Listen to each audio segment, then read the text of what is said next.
Brilliant student মাত্র 3 থেকে 4 ঘন্টা পরেই যেহেতু পড়াশোনা করতে পারে, যেহেতু জিনিস মনে রাখতে পারে, আমরা 1 সপ্তাহ পরেও ওই পড়াশোনাগুলো করতে পারি না বা ওই জিনিসগুলো মনে রাখতে পারি না। একটা ব্রিলিয়ান্ট স্টুডেন্ট কি এমন ফর্মুলা ইউজ করে, কি এমন ফর্মুলা তাদের কাছে আছে যে ফর্মুলাগুলো ব্যবহার করে তারা খুব সুন্দরভাবে পড়াশোনাগুলো করে আর পড়াশোনাগুলো করার পরে সব কিছু মনে রাখতে পারে, যার জন্যই তো তারা টপ করে।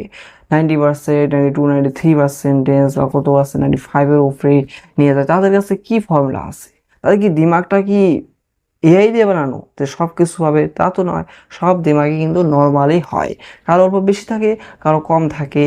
কিন্তু আমি যে একটা ফর্মুলা বলবো, এই ফর্মুলাটাই তুমি যদি খালি ব্যবহার করতে পারো, তাহলে তুমি হবে একজন ব্রিলিয়েন্ট স্টুডেন্ট। আর একটা ব্রিলিয়েন্ট স্টুডেন্ট যে ফর্মুলা ইউজ করে তার থেকেও কিন্তু খুব সুন্দর একটা ফর্মুলা, একদম সোজা ফর্মুলা। সেই ফর্মুলাটা জানার আগে একটা এক্সাম্পল আমি দিই। ধরো তোমার স্কুল থেকে একটা পিকনিকের আয়োজন করা হলো, যে কোনো একটা সুন্দর জায়গায়। তুমি ওই জায়গাটা কোনোদিন যাও নাই, দেখো নাই বা শোনো নাই। তুমি ওই জায়গায় যাওয়ার পরে তুমি রাস্তা দিয়ে গেলা, সব কিছু তোমার মনে থাকবে। রাস্তা দিয়ে গেলাম, যাওয়ার পরে ওই জিনিসটাকে তোমার নামানো হলো, মানে বাস দিয়ে যাবা, বাস দিয়ে পরে জিনিসটা নামলাও। নামার পরে কি হবে, যে সুন্দর সুন্দর দৃশ্য তোমার সামনে থাকবে। পাহাড় থাকবে, ঝর্ণা থাকবে, নদী থাকবে, হয়তো বা বাঘও থাকতে পারে, যদি চিড়িয়াখানা যাও বাঘ থাকতে পারে, জানে নাই? তো বহুত জিনিস থাকে, আলাদা আলাদা জায়গায় এসে মানে ওই জিনিসগুলো হয়। আমরা যে ওই জিনিসগুলো গেলাম, যাওয়ার পরে এই জিনিসগুলো দেখলাম, দেখার পর আমরা কী করি, একটা ফিল করি, আমাদের একটা ভালো লাগে, মানে নেই?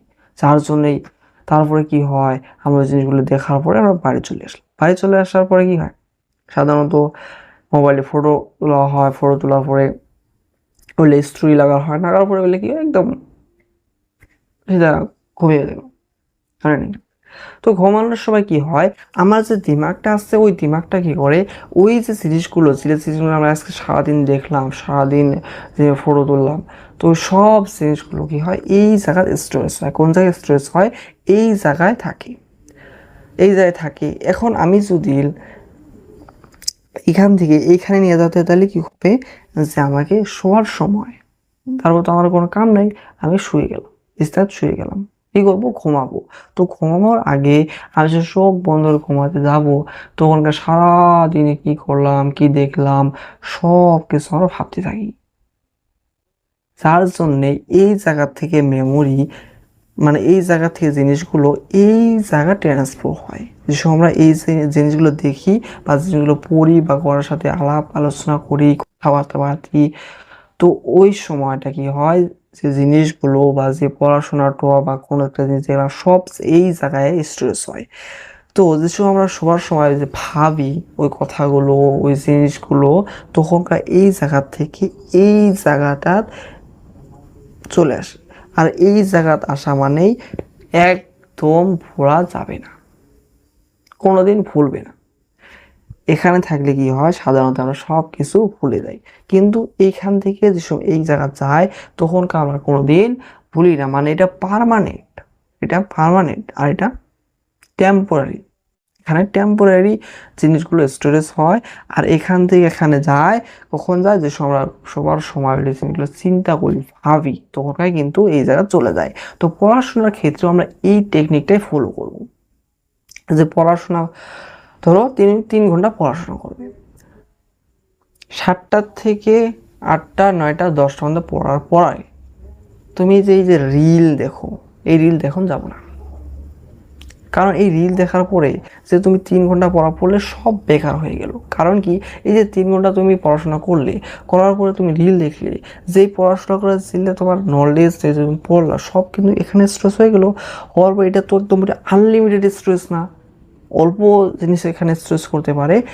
তো মোবাইল দেখার পরে, রিল দেখার পরে, গেম খেলার পরে, নতুন চিন্তা করার ফলে কি হয়, এই পড়াশোনাগুলো সব এখান থেকে ধীরে ধীরে ধীরে ধীরে ডিলিট হয়ে যায়, আর একটা সময়ে একদমই থাকে না।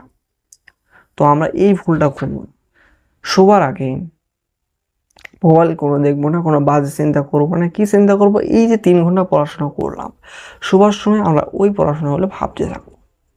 যে সময় আর ওই সময় ভাববো তোমরা কি হবে, এই জায়গা থেকে নলেজগুলো, ইনফরমেশনগুলো যে পড়াশোনা করবো সব কিছু এইখানে চলে আসবে। যেসব এইখানে চলে আসবে তখন কিন্তু আর কোনোদিন ভোলার কোনো চান্স থাকবে না, তুমি চাইলেও ভুলতে পারবে না। তুমি যে আজকে থেকে 5 বছর বা 6 বছর আগে স্কুল থেকে পিকনিক গিয়েছিলে, এখনো কিন্তু মনে আছে, এই ছোটবেলার কাহিনীগুলো এখনো কিন্তু মনে আছে। কিসের জন্য মনে আছে? কারণ ওই দিনগুলো আমরা মাঝে মাঝে চিন্তা করি, মাঝে মাঝে কি করি, চিন্তা করি যে ছোটবেলায় এমন ছিলাম, এমন এমন কাণ্ড করেছিলাম, সবকিছু কিন্তু মনে থাকে। তার জন্য কিন্তু এই জায়গা থেকে ইনভেস্ট করলে এই জায়গা স্ট্রেস হয়ে যায়, আর পড়াশোনা আর ওই জিনিসগুলো কিন্তু মনে থাকে, বেশি সময় মনে থাকে, 10 বছর 20 বছর পর্যন্ত মনে থাকে। কোনো কোনো বস্তু আছে যে লাইফ টাইম পর্যন্ত মনে থাকে।